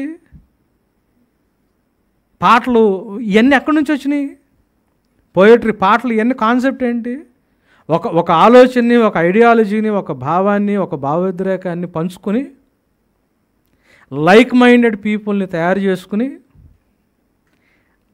ఆ లెక్కలో ప్రాపర్ డెసిషన్ మేకింగ్ నుంచి ఒక ఎన్వైరన్మెంటు, ఒక కల్చర్ క్రియేట్ చేయడమే కదా భాష. ఇప్పుడు మంచిగా డెవలప్ అవ్వాలంటే మనోళ్ళు నేర్చుకుంటున్నది ఏంటి, ఇంగ్లీష్లో మాట్లాడటం. నీకు ఎంత ఎబిలిటీస్ ఉన్నా నీ దగ్గర భాష లేకపోతే, సో దెర్ ఈజ్ అంటే మిగతా విషయాల్లో మనము, అందుకే దేవుని తత్వాన్ని నేను ఎగ్జిబిట్ చేయలేనప్పుడు, అంటే మానవత్వం అన్నది దేవుని తత్వం, నేను మనిషిగా బిహేవ్ చేయనప్పుడు అరే నువ్వు మనిషివా పశువా అని అంటారు. మనిషికి గొడ్డుకి పెద్ద తేడా ఉంటుంది అన్నమాట ఎందుకు వచ్చింది, నీ నేచరు, నీ బిహేవియర్, నీ స్వభావం, నీ రిప్రజెంటేషను, సరైన రిప్రజెంటేషన్ నీలో లేకపోతే వీఆర్ నథింగ్ బట్ యానిమల్స్. అదే కదా మనం మామూలుగా, ఇది స్క్రిప్చర్ కాదు అసలు, మామూలుగా మాట్లాడుకునే మాటలు కూడా ఇయే. అరే నువ్వు మనిషివా పశువురా, ఏంద్రా నువ్వు అని. ఎట్ట పడితే అటు బతుకుతుంటే అరే దున్నపోతా అని తిడతాం. ఎందుకు తిడతాం దున్నపోతా అని? ఈ దున్నపోతులు అంటాడు సార్, ఎన్ని వర్షం ఆ కాన్సెప్ట్స్ అయ్యి వాటికి వాటికి అపాయింట్మెంట్ లేదు, వాటి పనులు వేరు. ఇప్పుడు గాడిదకి ఎంత బరువు మోసే పని కాబట్టి దానికి కావాల్సిన లక్షణాలు గాడిదకు ఉన్నాయి. కుక్క కాపలా గాయడానికి, మనిషితో ఉండడానికి కాబట్టి కుక్కకు కావాల్సిన లక్షణాలు, దాని కమ్యూనికేషన్ స్కిల్స్, దానికి కావాల్సిన వాసన చూసే లక్షణాలు దానికి ఉన్నాయి. ఒక ప్లేస్ నుంచి ఇంకో ప్లేస్కి తీసుకెళ్లే పనికి గుర్రాంది కాబట్టి గుర్రానికి ఉండాల్సిన స్టామినా, దానికి కావాల్సిన పరిగెత్తే స్కిల్ దానికి ఉంది. దేవుడు క్రియేషన్ అది. నీళ్ళు లేని ప్రాంతంలో మనుషులు ఒక ప్లేస్ నుంచి ఒక ప్లేస్కి వెళ్ళాలి కాబట్టి నీళ్లు లోపల దాచిపెట్టుకుని అవసరమైనప్పుడు తాగేటట్టు ఎక్కువ దూరం నీళ్ళు లేకుండా ప్రయాణం చేసే లక్షణం ఒంట్లకు ఉన్నాయి. దేని డిజైను, దాని వర్క్ ఓరియంటేషను, అదర్వైజ్ అన్నీ ఒకటే, పనిని బట్టి డిఫరెన్స్. గాడిదే ప్రాణే, కుక్క ప్రాణే, కానీ కుక్క పని గాడిద చేస్తే మనకు చిన్నప్పుడు స్టోరీ చదువుతూ ఉండేవాడు కదా, కుక్క పెత్తనం గాడిద చేస్తే చాలా ప్రాబ్లం అని. సో ఇక్కడ దేవుడు మనిషిని క్రియేట్ చేసినప్పుడు ద డిఫరెన్స్, ఇది నాకు అర్థమైంది, మీరు నన్ను చెక్ చేసి తీసుకోండి. ఇది నాకు అర్థమైంది ఏంటంటే, మానవుడిలో ఉన్న ప్రత్యేకత, జంతువు మీద నుంచి మానవుడికి ఉన్న ప్రతి ప్రత్యేకత దైవతత్వాన్ని, దైవ లక్షణాన్ని ఎగ్జిబిట్ చేస్తా దేవుడిచ్చిన పని చేయడానికే మనిషికి ఉంది. ద మూమెంట్ అంటే అది ఎప్పుడైతే నువ్వు ఆ పనిలోంచి పక్కొస్తావో నీ చేతిలో ఉన్న పవర్ని, నీకున్న ఎబిలిటీస్ని నువ్వు మిస్యూజ్ చేస్తావని. అంటే బార్డర్ దగ్గర ఎనిమి దగ్గర నుంచి కాపలా కాయటానికి AK-47 ఇస్తే AK-47 ఆన్ చేసుకుని సివిలియన్స్ ఉన్న చోటకి లోపలికి వచ్చేస్తే పరిస్థితి ఏమవుతుంది? AK-47 చాలా పవర్ఫుల్ వెపన్.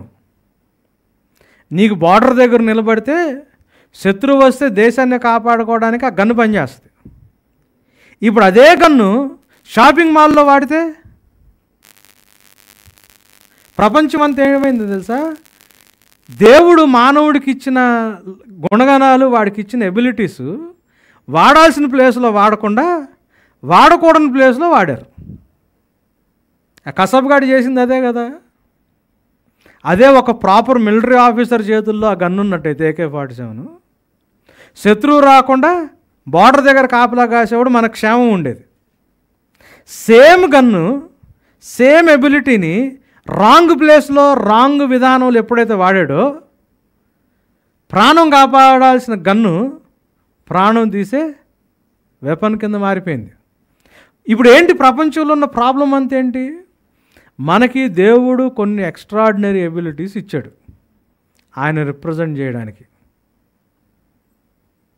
ఏ జీవికి లేని కొన్ని మనకి ఇచ్చాడు ఆయన తరపున పరిపాలన చేయడానికి.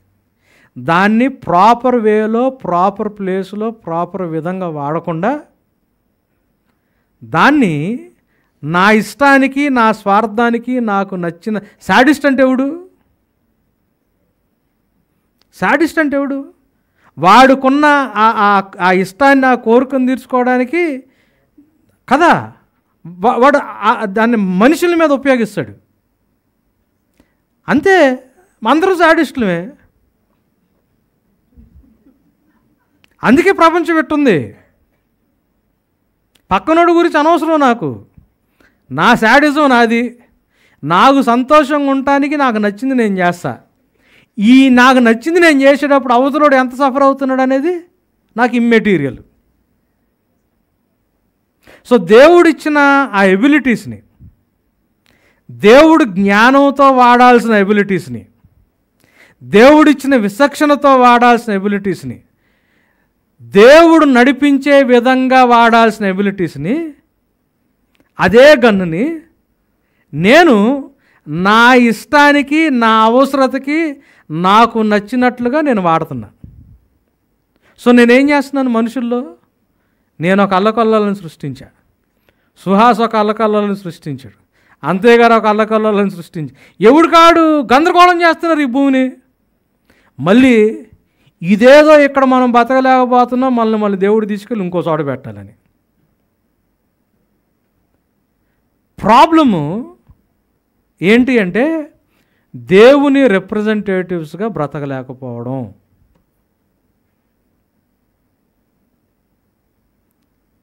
బైబిల్లో ఆత్మ అన్న మాట, ప్రాణం అన్న మాట ఇవి వాడారు. కానీ బైబిల్లో వాడిన విధానం, బైబిల్లో వాటిని ఎక్స్పోజ్ చేసిన విధానం వేరు. బైబిల్లో వాటిని ఎక్స్పోజ్ చేసిన విధానం వేరు. ప్రాణులన్నీ ఆత్మలే బైబిల్ ప్రకారం.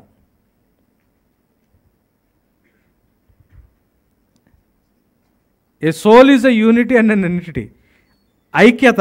ఇప్పుడు అది క్రియేషన్లోనే అట్లుంటుంది. తండ్రి, కుమార, పరిశుద్ధాత్ముడు ఏకవై ఉన్న దేవుడు. ఒకడా?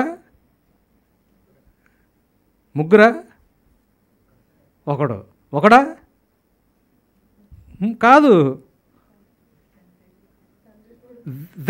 That is the creation. మనలో మనం ఇద్దరమా? కాదు, ఒకడమే. కానీ ఒకటే ఉన్నట్టు ఉంటుందా? కానీ మనలో ఇంకొక సెల్ఫ్ కనిపిస్తూ ఉంటుంది.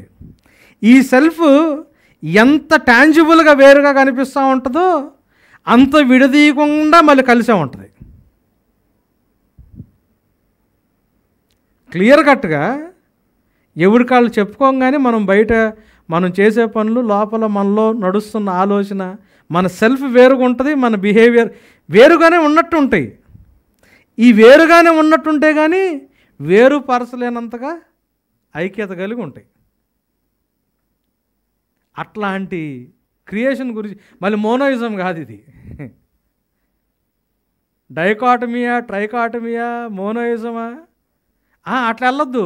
దీని వెనకాల దేవుడు మాట్లాడటానికి ప్రయత్నం చేస్తున్నది ఉంది. ప్రతి సోల్లో, ప్రతి ప్రాణిలో, ప్రతి ఆత్మలో మెటీరియల్ పార్ట్ ఉంటుంది, for which we are accountable. There is a rational part for also which we are accountable. రెండిటికి మనం అకౌంటబిలిటీ. ఇప్పుడు గ్రీక్ ఫిలాసఫీలో నువ్వు ఆత్మకి జ్ఞానాన్ని ఇచ్చి ఈ శరీరాన్ని వదిలిపెట్టి వెళ్ళిపోతావు కాబట్టి, శరీరం మట్టిలో కలిసిపోతుంది కాబట్టి నీకు శరీరం యొక్క అకౌంటబిలిటీ గురించి పెద్ద ప్రాబ్లం ఉండదు. నువ్వు ఎన్ని తప్పుడు పనులు చేసినా, నువ్వు పాపకార్యాల కంటే పుణ్యకార్యాలు ఎక్కువ చేస్తే ఆబ్వియస్గా నీ పాపం అంతా కూడా వాళ్ళు మోసం చేసి అవి సంపాదించి ఈ సంపాదించి వజ్రాలహారము కిరీటము చేసేస్తారు, బ్యాలెన్స్ అయిపోద్ది. సో మనం చేసిన తప్పు కంటే మనం చేసిన మేలు ఎక్కువ చేసామనుకోండి ఆత్మీయంగా, శరీరంలో చేసిన తప్పులన్నీ ఏమైపోతాయి. ఇది కాన్సెప్ట్. కానీ బైబిల్ అట్లా చెప్పదు. ప్రతి ప్రాణి, ప్రతి ఆత్మ మెటీరియల్ ఆస్పెక్ట్ ఉంటుంది, నీకు శరీరం ఉంటుంది, నీకు ఒక రేషనల్ ఆస్పెక్ట్ ఉంటుంది, ఒక దాన్ని ఏమంటారు హేతుబద్ధమైన అంశం నీలో ఒకటి ఉంటుంది. నువ్వు ఆలోచించేదానికి నువ్వు లెక్క చెప్పాలా, శరీరంతో చేసేదానికి లెక్క చెప్పాలా. అరే వ్యభిచారం చేసినోడు ఒక్కడే తప్పు చేసాడని అనుకోవద్దన్నాడు ఏసయ్య. వ్యభిచారం చేసినోడు తప్పు కాదు, నీ ఆలోచనలోనే తేడా ఉన్నా కానీ నువ్వు వ్యభిచారం చేసినట్టే అన్నాడు. దేవుడు రెండింటిని అకౌంటబిలిటీలోకి తీసుకొస్తున్నాడు. నువ్వు దొంగతనమే చేయని అవసరంలా. అంటే ఇక్కడ కాన్సెప్ట్ ఎందుకు వాడాడు ఈ మాట? ఆత్మ ఇన్కరప్టబుల్, దాంట్లో కరప్షన్ రాదు, కరప్షన్ అంతా శరీరాంది. సో ఈ కాన్సెప్ట్లో ఉన్నోడు దేవుడు ఏమంటున్నాడంటే, నువ్వు దొంగతనం అనేది నువ్వు శరీరంలో చేసింది, నువ్వు దొంగతనం చేయడమే కాదురా, నువ్వు వ్యభిచారం చేయడమే కాదు, నువ్వు మర్డర్ చేయడమే కాదు, నీ సహోదరుని నువ్వు ద్వేషించావు అనుకో. ద్వేషించడం అన్నది ఫీలింగ్. ఇందా చెప్పా కదా, ఆ ట్రైకాటమీలో నా పక్కన వ్యక్తితో ఉన్న రిలేషన్ సోల్కి సంబంధించిందని. నువ్వు ఫిజికల్ బాడీతో వాడిని ఏమి నువ్వు పెట్టాల్సిన అవసరంలా. నీ హృదయంలో పక్కన నుండి ద్వేషించినా కానీ అది అకౌంటబులే, నువ్వు ఆల్రెడీ మర్డర్ చేసినట్టే అన్నాడు ఏసయ్య. ఎందుకన్నాడు అంత కఠినంగా?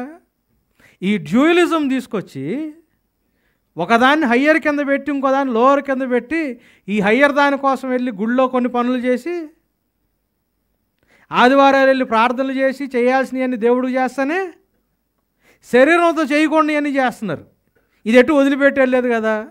దీనికంటే దీని రేషియో పెంచి దీన్ని ఎక్కువ చేసామనుకో, ఆ రోజు కృతజ్ఞత కాలంలో ఒక 1000 రూపాయలు వేసామనుకో,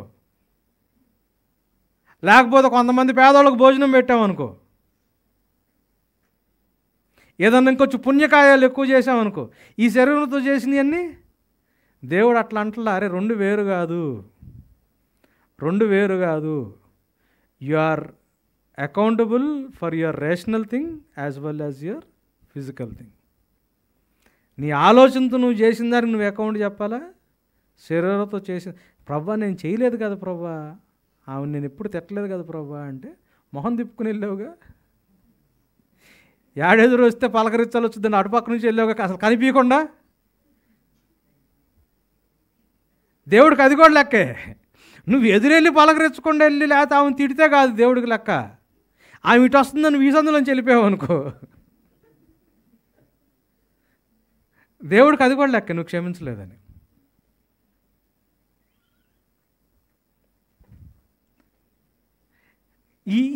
ఈ గ్రీక్ ఫిలాసఫీ ఏం చేస్తుంది అంటే, కొన్నిటిని దగ్గరకు తీసుకుని కొన్నిటిని ఆచరించి కొన్ని విషయాల్లో అకౌంటబిలిటీని పక్కన పడేస్తుంది.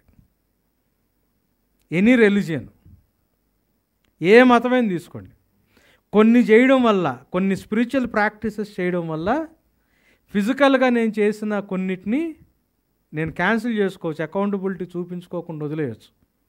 కానీ దేవుడు ఏమంటాడంటే, చచ్చిపోయినా తిరిగి లేపి నేను తీర్పు ముందు నుంచో పెడతాను అంటాడు ఆయన. నువ్వు చచ్చిపోయి కూడా తప్పించుకోలేవరా, నువ్వు చచ్చిపో, నీ శరీరం మొత్తం బూరిదైపోయినా కానీ 1000 సంవత్సరాలు అయిపోయినా మళ్ళీ అదే శరీరంలో లేపి నుంచోబెట్టి తిరుపు తీరుస్తానంటాడు. ఇక there is no escape route. అందుకే ఎవ్రీథింగ్ ఈజ్ స్పిరిచువల్. శరీరంతో ఉన్నది కూడా స్పిరిచువలే. మనం తినే తిండి స్పిరిచువల్. అజితేంద్రియులు అన్న మాట ఉంటుంది కదా చివరి దినాల్లో. అందుకే ఎక్కడ చూసినా ఫుడ్ కోర్ట్స్, ఫుడ్ కదిలితే ఇంటికి పొద్దున ఒక స్విగ్గీ వాడు వస్తాడు, మధ్యాహ్నం ఒక స్విగ్గీ వాడు వస్తాడు. ఎందుకు వస్తాడు? బేసికల్గా 2 ఆస్పెక్ట్స్ ఉంటాయి. A soul is a complex, compounded, organized being. ఆత్మ ప్రాణి సంక్లిష్టమైన వ్యవస్థీకరణమైన సమ్మేళనం. అది బయట ఫిజికల్, లోపల రేషనల్. ప్రాబ్లం ఏంటంటే ఫిజికల్గా చేసేదాన్ని లోకం చూసి మాట్లాడుతుంది. దేవుడు ఏమంటాడంటే అసలు ప్రాబ్లము నీ ఆలోచనలో నుంచి స్టార్ట్ అవుతుందని. రేషనల్ పార్ట్లో నుంచి ప్రాబ్లం ఉంటుంది. బైబిల్ చెప్పేది ఏంటి అంటే ఈ రేషనల్ పార్ట్నే హార్ట్, మైండ్ అన్న మాటలు. ఆత్మ, జీవము, మనసు, హృదయము, ఇవన్నీ ఒక రిలేటెడ్ టర్మ్స్లో వాడతారు. ప్రాబ్లము నీ ఇన్నర్ బీయింగ్లో.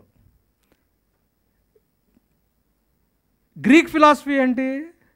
ప్రాబ్లము దీంట్లో, దీని నుంచి లోపల ఆత్మ ఇబ్బంది పడుతుందని. అది వరల్డ్ ఫిలాసఫీ. అన్ని రిలీజియన్స్ ఫిలాసఫీ అదే. ప్రాబ్లం దీంట్లో ఉన్న ప్రాబ్లము నుంచి ఇన్నర్ స్పిరిట్, ఆత్మ ఇబ్బంది పడుతుంది. సో యోగా కావచ్చు, ఎనీ రిలీజియస్ ప్రాక్టీస్ బాడీని డిసిప్లిన్ చేసుకుని స్పిరిట్ని రిలీజ్ చేయడం మోక్షం.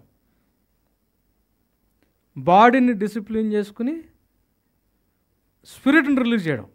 కానీ బైబిల్ ఏం చెప్తుంది అంటే జాగ్రత్తగా స్టడీ చేస్తే problem is with your heart.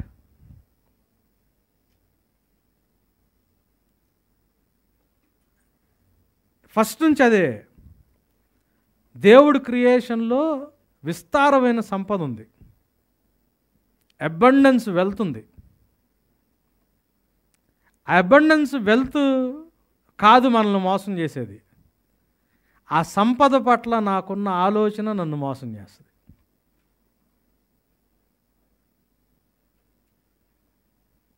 పెద్దోళ్ళు కాబట్టి మాటలు కొంచెం అట్లానే మాట్లాడుతున్నా.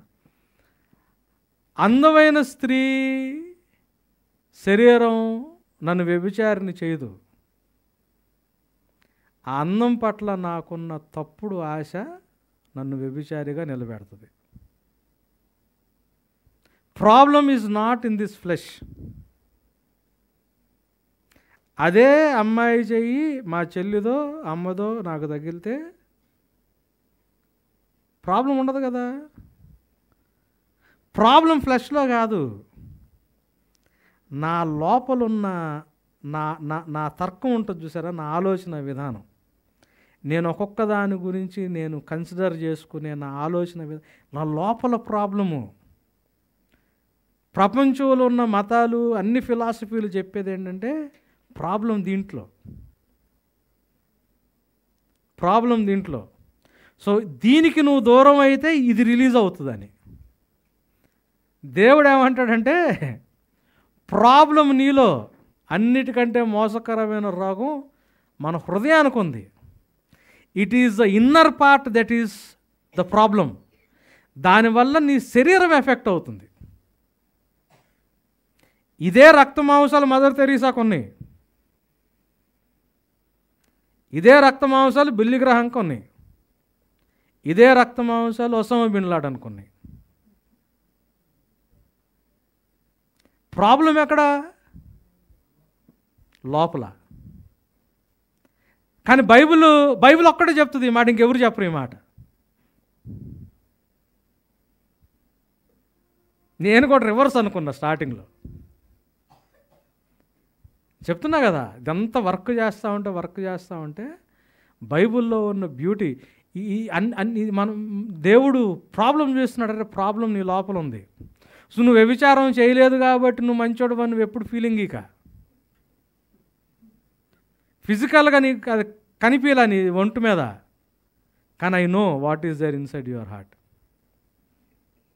నువ్వెప్పుడు మర్డర్ చేయలేదని చెప్పి నువ్వేదో చాలా పవిత్రుడు అని నువ్వు ఫీలింగ్ ఇక నీకు ఇష్టం లేనోడు గురించి నీ మనసులో ఏమనుకుంటావు నాకు తెలుసు. నీ అసలు ప్రాబ్లం అక్కడ ఉంది. మనకు అవకాశం లేకో అవసరం లేకో మన పేరు ఎప్పడం దెబ్బతినుద్దేమో అని చెప్పి ఆ లోపల ఉన్నదాన్ని బయటకు తీసుకురాము మనం. నిజం, వ్యభిచారం చేసే అవకాశం రాలేదు, అవసరం రాలా. ఒకవేళ నేను చేస్తే మీరు ఏమనుకుంటారో, మళ్ళీ నా పేరు పోకూడదు కాబట్టి నేను దాంట్లో దిగల, అంతే. వాస్తవానికి నా లోపల చండాలం లోపలే ఉంది, బయటకు కనిపిది. అది బయటకు మాత్రం మంచోడుగా ఉంటా, మీరు ఆ మంచితనమే చూస్తారు. దేవుడు మొత్తం ఆ లోపలికి తీసి, అందుకే ఆత్మని, ప్రాణాన్ని, ఎముకల్ని, మూలుగుల్ని సైతం లోపలికి వెళ్ళి, అంటే అక్కడ ఏంటంటే అది లిటరేచర్. ఆత్మ వేరు, ప్రాణం వేరు, మూలుగు వేరు, ఎముక వేరు, అట్లా మాట్లాడట్లా. అంటే God can penetrate in to the deepest part of your heart. ఎవ్వడు కనిపించకుండా నీలో నీకు ఉంటుంది ఒకటంత లోపల, అది ఎవ్వడికి చెప్పవు. బయటకు అసలు కనీసం దానికి సంబంధించిన వాసన కూడా రాదు. హల్లెలూయా ప్రైజ్ ది లార్డ్ అనే మాటలతో దానికి సెంటు కొడతా ఉంటా పొద్దాక. అసలు మీకు ఆ వాసన కూడా రా నేను బయటికి, అది ఉంటుంది లోపల నాకు. కానీ దేవుడు వాక్యం ఆ ఏరియాలోకి కూడా వెళ్ళిపోయి లోపల ఉన్న మురికినంతా బయటకు తీస్తుంది. దాని గురించి మాట్లాడాడు. సో ఆ లిటరేచర్లో ఆ మాటలు వాడినప్పుడు ఆ మాటల్ని మనం లిటరల్గా తీసుకోకూడదు వాటిని. So what Bible is trying to project and what the worldly philosophies are trying to project is totally different. మనం శరీరంలోంచి తప్పించుకోవడం కాదు కావాల్సింది. ఈ మురికోడు ఎక్కడికి వెళ్దా మాత్రం ఉపయోగం ఏముంది? ఈ లోపలుండి ఈ శరీరాన్ని మురికి చేశాను నేను. ఈ ఫిలాసఫీ ప్రకారం, గ్రీక్ ఫిలాసఫీ ప్రకారం నేను ఆత్మనే అనుకుందాం. నేను ఈ శరీరంలోకి వచ్చి దీన్ని మురికి చేశా. నేను ఇంకో శరీరంలో దూరితే ఆ శరీరాన్ని ఏం చేస్తా? మురికి చేస్తా. అంతేగాని దానివల్ల ఉపయోగం ఏముంది? ఇట్లాంటి మురికోడు ఇమ్మార్టల్గా ఉండటం వల్ల ఉపయోగం ఏముంది? అది కాదు కదా కాన్సెప్ట్. సో దేవుడు ఏం చేస్తా ఉన్నాడు అంటే, నేను ఈ పాయింట్స్ పెట్టుకున్నారు కదా, వీళ్ళకి నేర్పిస్తూ ఉన్నాడు స్లోగా హిస్టరీలో వాళ్ళని ఎలా చూడాలో జీవితం వైపు ఇజ్రాయలైట్స్కి నేర్పిస్తూ ఉన్నాడు. అబ్రహాం టైంలో దేవుడు ఏం చేశాడో అబ్రహాంకు తెలియదు. సో వెనక తిరిగి హిస్టరీ వైపు చూడటానికి ఛాన్స్ లేదు. సో దేవుడు డైరెక్ట్గా అబ్రహాంతో వచ్చి కూర్చుని మాట్లాడాడు. ఆయన డైలాగ్ ఎస్టాబ్లిష్ చేశాడు. డైలాగ్ ఎస్టాబ్లిష్ చేసి, నేను ఇట్లా చేస్తాను అబ్రహాం, నీ లైఫ్లో నీకు ఒక సంతానాన్ని ఇస్తాను, విస్తారమైన పెద్ద ఫ్యామిలీని చేస్తాను నిన్ను, ఇవన్నీ చెప్పుకుంటూ వచ్చి నీకు నీ తర్వాత వచ్చిన జనాంగం, ఆ తర్వాత జనాంగం వెళ్ళి వేరే దేశంలో సెటిల్ అవుతారు. వాళ్ళు అక్కడ 400 సంవత్సరాలు ఉంటారు. నేను వాళ్ళని బయటకు తీసుకొచ్చి కింగ్డమ్ లాగా చేస్తాను, ఇవన్నీ చెప్పాడు. సో వెనక్కి తిరిగి చూసుకోవడానికి అబ్రహాంకి ఏమీ లేదు. సో దేవుడే ప్రత్యక్షమై దేవుడే చెప్పాడు. కాబట్టి అబ్రహాం ప్రేయర్ ఏం చేశాడు? కొడుకు నీవా అని అడిగాడు. మీరు ఇప్పుడు కరెక్ట్గా అర్థమవుతాయి ఆ ప్రేయర్లు అట్లా ఎందుకు చేశారు వాళ్ళు. ఇల్లు ఇవా అని అడగలా, మామిడి చెట్టు కిందే ఉన్నాడు. కొడుకు నీవా అని అడిగాడు. ఎందుకు? ఆయనకి దేశం ఎప్పుడు ఇస్తానన్నాడు? ఈజిప్ట్లో నుంచి మీ వాళ్ళు తీసుకొచ్చిన తర్వాత ఇస్తానన్నాడు. సో ఈయనకి పిల్లలు పుట్టాలి, వాళ్ళకి పిల్లలు పుట్టాలి, పెద్దవాళ్ళు, అది ఈయన లైఫ్లో అయ్యేది కాదు. సో పునాదులుగా ఆ పట్టణం కొరకు అబ్రహాం ఎదురు చూశాడు, అడగలా. సో నాకు ఇల్లు అండి ప్రభు, ఎంతకాలం చెట్టు కింద ఉండేదని అడగలా. దేవుడు సంతానాన్ని చేస్తానన్నాడు కాబట్టి కొడుకుని మాత్రమే అడిగాడు. దాని ఓరియంటేషన్లో జీవించడం మొదలుపెట్టాడు. అక్కడే అదే ప్లేస్లో. అప్పుడప్పుడు బయటికి వెళ్ళాడు, తప్పు తెలిసింది, మళ్ళీ వెనక్కి వచ్చాడు. దాని తర్వాత ఈజిప్ట్లో మళ్ళీ అబ్రహాం టైంలో అక్కడికి ఏం చేశాడో వాళ్ళకి విన్నారు, కానీ రిటర్న్గా ఏమీ లేదు. సో దేవుడు ఇంటర్వ్యూన్ అయ్యి మోసెస్ ద్వారా కొన్ని కార్యాలు చేశాడు. బయటకు వచ్చిన తర్వాత ఏమన్నాడు, ఇదిగో నేను ఈజిప్ట్లో ఈ కార్యాలు చేసుకుంటూ వచ్చా కదా, నేను మిమ్మల్ని ఒక వాగ్దాన దేశంలోకి పంపిస్తా, నేను మీకు తోడుగా ఉంటా అని విల్డర్నెస్లో వాళ్ళు చెప్పులు అరిగిపోకుండా, బట్టలు మార్చిపోకుండా. ఇప్పుడు నేను ఆ ప్రేయర్ చేయొచ్చా, ప్రభా నా షర్టు మార్చిపోకూడదు, నా చెప్పులు అరిగిపోకూడదని? దేవుడు చేశాడు కదా వాళ్ళకి. వాళ్ళకి ఎందుకు? ప్రామిస్ ల్యాండ్లో మీకేమి నేను కొదువుగా నీయను, మీకు ఒక పని ఉంది అని చెప్పడానికి అరణ్యంలోనే ఏమి కంటికి కనిపించిన చోటే వాళ్ళకి కావాల్సిన ఫుడ్ ఇచ్చాడు, కావాల్సిన నీళ్ళు ఇచ్చాడు, చెప్పులు అరిగిపోకుండా. 40 సంవత్సరాలు నడిచారుగా. 40 సంవత్సరాలు ఆ దుమ్ములో నడుస్తున్న బట్టలు మార్చిపోలేదు. అది స్పెసిఫిక్గా దేవుడు ఆయన ఎంత నమ్మకస్తుడో చూపించుకోవడానికి ఆయన చేసిన ప్రామిస్ ఓరియంటేషన్లో చేసుకుంటూ వచ్చాడు. ప్రామిస్ ల్యాండ్లోకి వెళ్ళిన తర్వాత ఏమంటాడు, అరే నేను ఐగుప్తులోంచి మిమ్మల్ని ఎట్లా తీసుకొచ్చాను ఒకసారి చూడండి. మళ్ళీ ఇవన్నీ మొదలవుతాయి. ఆయన హిస్టరీలో చేసుకుంటూ వచ్చినాయన్నీ. అరణ్యంలో మిమ్మల్ని ఎట్లా కాపాడాను చూసుకోండి, బండలోంచి నీళ్ళు ఎట్లా తెప్పించాను చూసుకోండి, ఆకాశంలోంచి మన్నా ఎట్లా తీసుకొచ్చాను చూసుకోండి. నేను మీకు ఏది కాదని చెప్పాను కదా, నేను మిమ్మల్ని ఒక రాజ్యంగా ఎస్టాబ్లిష్ చేస్తానని చెప్పా కదా, ఎస్టాబ్లిష్ చేశా కదా, నాకు మీతో పని ఉంది, మీరు పని చేయండి అన్నాడు. సో ఆ ప్రామిస్డ్ ల్యాండ్లోనే మెస్సయాకి సంబంధించిన వాగ్దానాలు ఇవన్నీ వచ్చినాయి. వాళ్ళు విన్నారా? వినలా. వినకుండా వాళ్ళు చెరలోకి వెళ్ళినప్పుడు మళ్ళీ ఎక్కడి నుంచి మొదలు పెడుతుంది బైబిల్? ఐగుప్తు దేశం దగ్గర నుంచి మొదలు పెడుతుంది. ఐగుప్తు నుంచి నిన్ను తీసుకొచ్చిన దేవుడిని గుర్తుపెట్టుకో, నమ్మకంగా నీకు ఇచ్చిన గుర్తుపెట్టుకో. నువ్వు తప్పు చేసావు కాబట్టి చెరలోకి వేసాను, కానీ ఎట్లయినా కానీ నేను మిమ్మల్ని వదిలిపెట్టను, వెనక్కి తీసుకొస్తాను. సో కీర్తనలు అన్నింటిలో కూడా ఈ టైంలో వాళ్ళు ఆ కీర్తనలో ఎన్ని కంపోజ్ చేసుకుంటా ఉన్నప్పుడు, దేవుణ్ణి వాళ్ళు ప్రార్థన చేస్తున్నప్పుడు వాళ్ళు ఎక్కడి నుంచి మొదలు పెడతారు? వాళ్ళు ఐగుప్తులోంచి విమోచించిన నా విమోచకుడు, ఇవన్నిటిని చూసుకుంటా మాకు ఒక రాజుని ఇస్తాడని చెప్పాడు అని వాళ్ళు ఏం చేస్తారు? ప్రామిస్ ల్యాండ్లోకి వచ్చిన తర్వాత రాజు కోసం ఎదురు చూస్తా ఇంతకు ముందు జరిగిన కార్యాలన్నింటిని తలపోసుకుంటూ ఉంటారు. అప్పుడు ఎవరు వచ్చారు? యేసుప్రభు వచ్చాడు. అంటే ఈ ఐగుప్తు దేశంలోకి వెళ్ళిపోయినప్పుడు, మళ్ళీ ఈ ప్రామిస్ ల్యాండ్లోంచి చెరలోకి వెళ్ళినప్పుడు దాని వెనకాల కారణం ఏంటి? ఇర్మియాతో చెప్పి, అన్నీ మీకున్నా, మీ శరీరానికి కావాల్సిన సుఖాలన్నీ మీకున్నా, మీరు ఆరాంగా సెటిల్ అయ్యి బ్రతకగలిగే ఫెసిలిటీస్ అన్నీ మీకు ప్రామిస్ ల్యాండ్లో ఉన్నా, మళ్ళీ బానిసత్వంలోకి ఎందుకు వచ్చారంటే మీ ఇన్నర్ సెల్ఫ్లో ప్రాబ్లం. అన్నీ ఇవ్వచ్చు దేవుడు, మనకన్నీ దేవుడు ఇచ్చినా కానీ ప్రాబ్లం ఉంటుంది. దేవుడే మనతో ఉన్నా కూడా ప్రాబ్లం ఉంటుంది. ఎందుకంటే ప్రామిస్ ల్యాండ్లో మందిరము దేవుని సన్నిధి వాళ్ళతోనే ఉంది.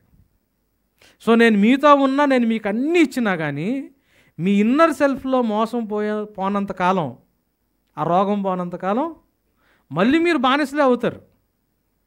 దేవుడు మీకు తోడున్నా కానీ మీకు బానిసత్వమే వస్తుంది అని ఈ ఎగ్జైల్లో ఉన్నప్పుడు యెహెజ్కేలు ద్వారా, ఇర్మియా ద్వారా నూతన నిబంధనకు సంబంధించిన వాగ్దానం చేసి ప్రామిస్ ల్యాండ్లోకి తీసుకొస్తే, ఆ నూతన నిబంధన వాగ్దానం యొక్క నెరవేర్పు కొరకు దేవుడు వాళ్ళకు ప్రామిస్ చేసిన రాజు కోసం వాళ్ళు ఎదురు చూస్తుంటే, ఆ రాజుగా ఎవరు వచ్చారు? యేసు వచ్చాడు. సో అప్పటి నుంచి అబ్రహాం దగ్గర నుంచి చెప్తా వచ్చిన ప్రవచనాలు అన్నిటి యొక్క నెరవేర్పు. అంటే అసలు బేసికల్గా ప్రాబ్లం లోపల, నా లోపల ప్రాబ్లం ఉంది, దాన్ని బట్టి నా శరీరం ఎఫెక్ట్ అయింది, నా పక్కనోడు ఎఫెక్ట్ అవుతున్నాడు, సమాజం ఎఫెక్ట్ అయింది, సృష్టి మొత్తం ఎఫెక్ట్ అయింది. జెనసిస్ 3 నుంచి జెనసిస్ 11 దాకా మనకు కనిపించే స్టోరీ లైన్ ఇదే. ప్రాబ్లం నా లోపల, నా ఇన్నర్ మ్యాన్లో, నా లోపల ప్రాబ్లం. దాని నుంచి నా శరీరం ప్రాబ్లంలోకి వెళ్ళింది. చెవటోర్చి పని చేయాల్సి వచ్చింది నా శరీరానికి. శరీరం ప్రాబ్లంలోకి వెళ్ళింది. నా తోటోడు హేబేలు ప్రాబ్లంలోకి వెళ్ళాడు. నా సమాజం లేమేకు దగ్గర ప్రాబ్లంలోకి వెళ్ళింది. ఈ క్రియేషన్ మొత్తం నా నుంచి ప్రాబ్లం అయింది. సో ఇప్పుడు దేవుడు ఈ అట్లన్నిటికి సొల్యూషన్ ఎవరి ద్వారా? యేసుక్రీస్తు ద్వారా. అందుకే ఎఫెసీ పత్రికలు ఏమన్నాడంటే ఫస్ట్ చాప్టర్ 3rd verse నుంచి మన ప్రభు అయిన యేసుక్రీస్తు యొక్క తండ్రి అయిన దేవుడు స్తుతింపబడునుగాక. ఏమన్నాడు? ఆయన జగత్తు పునాది వేయబడకముందే యేసుక్రీస్తు ద్వారా మనల్ని కుమారులుగా చేసుకోవాలని, ఆయన ఎదుట మనం పరిశుద్ధులుగా నిర్దోషులుగా నిలవబడవాలని ఆయన ప్రేమలో మనల్ని ఏర్పాటు చేసుకున్నాడని రాసుకుంటూ వచ్చాడు. కుమారులుగా చేసుకోవాలని. బైబిల్లో 2 కుమారులు ఉంటారు. జెనసిస్ 6లో కూడా కనిపిస్తారు వాళ్ళు, దేవుని కుమారులు. ఆకాశ మండలంలో పరిపాలన చేసేవాళ్ళు. క్రొత్త నిబంధనలో ఇంకో దేవుని కుమారులు కనిపిస్తారు. ఎవరు? దేవుని కుమారులు ప్రత్యక్షత కొరకు సృష్టి మిగుల ఆశతో కనిపెడుతుందని Romans 8:19లో. మనుషులు. మనం ఎవరిమి? దేవుని కుమారులు అంటే దేవుని స్వాస్థ్యం మీద హక్కు కలిగిన వాళ్ళు, దేవుని తరపున పరిపాలించేవాళ్ళు. సో ఆకాశవాసుల్లో కుమారులు ఉన్నారు, భూనివాసుల్లో కూడా యేసుక్రీస్తు ద్వారా కుమారులుగా చేసుకోవాలి. యేసుక్రీస్తు ద్వారా ఎలా కుమారులుగా చేసుకోవాలి? పరిశుద్ధులుగా నిర్దోషులుగా చేసుకుని. పరిశుద్ధత నిర్దోషత్వం అన్నది హృదయానికి సంబంధించింది, మన ఇంటర్నల్ దానికి సంబంధించింది. సో ఆయన దానికి సంబంధించిన దాన్ని చేసుకుంటూ వచ్చాడు. చేసుకుంటూ వచ్చి ఇప్పుడు చర్చిగా మనల్ని తీసుకొచ్చి అపాయింట్ చేశాడు. సో ఇప్పుడు మనం ఎక్కడి నుంచి చూస్తాము? అబ్రహాము దగ్గర నుంచి, ఐగుప్తు దగ్గర నుంచి, విల్డర్నెస్లో నుంచి, ప్రామిస్ ల్యాండ్, ఎగ్జైలు, మళ్ళీ ఎగ్జైల్ నుంచి వెనక్కి వచ్చిన తర్వాత ఇవన్నీ యేసు ప్రభువులు ఎట్లా జరిగినాయి, ఇదంతా మనకి కాన్సెప్ట్ అంతా మన మైండ్లో లేకపోతే ఇప్పుడు క్రిస్టియన్గా మన స్టాండింగు, మనం చూడాల్సిన హోపు, మన ప్రార్థనకి అసలు అర్థం ఉండదు. అప్పుడు అక్కడ అబ్రహాం పిల్లోడి కోసం ప్రార్థన చేశాడు కదా, నేను ఏడు నుంచి పిల్లోడి కోసం ప్రార్థన చేస్తా. ఇక్కడ హన్న కొడుకు కోసం ప్రార్థన చేసింది కదా, నేను ఇక్కడ నుంచి కొడుకు కోసం ప్రార్థన చేస్తా. నిరీక్షణకు ఆధారం లేనప్పుడు అబ్రహాం యెహోవాని, వాళ్ళకి ఏం లేదు వెనకాల ఆలోచించడానికి, కానీ మనకి ఇప్పుడు ఆధారం ఉంది. సో మన ప్రేయర్స్, మన కాన్సెప్ట్స్ ఉన్నా కొద్దీ మనకి ప్రోగ్రెసివ్గా ఇక్కడ వీళ్ళు చేసిన ప్రార్థనే మనం ఇక్కడ చేస్తామనుకోండి, అంటే ఆ సప్లికేషన్స్ అవసరతల కోసం అడగవచ్చు అంటే అడగవచ్చు, కానీ ఎసెన్షియల్గా మన జీవితం, మన జీవించే విధానంలోనే వీటన్నిటిని స్టడీ చేసుకుంటా వస్తున్నప్పుడు మన జీవన విధానం మీద దాని ఎఫెక్ట్ ఉండాలి. సో నేను వరల్డ్లీ ఫిలాసఫీని బిబ్లికల్గా ఇంటర్ప్రెట్ చేయడం కాదు కావాల్సింది, నేను అది కాదు నేర్చుకోవాల్సింది. హిస్టరీలో దేవుడు ఇన్వాల్వ్ అయ్యి మనుషులో ఎక్కడ ప్రాబ్లం ఉందని చెప్పుకుంటూ వస్తున్నాడో ఆ ప్రాబ్లము దేవుడు అడ్రస్ చేస్తున్నప్పుడు దాన్ని మార్చుకోవడానికి నేను ప్రయత్నం చేయాలి. పదాలు కలవచ్చు, సోలు, స్పిరిట్, వరల్డ్లీ ఫిలాసఫీలో కలవచ్చు. పదాలు కలిసినంత మాత్రాన దేవుడు వాటిని ఎక్స్పోజ్ చేసిన విధానం ఒకటేనా అంటే కాదు.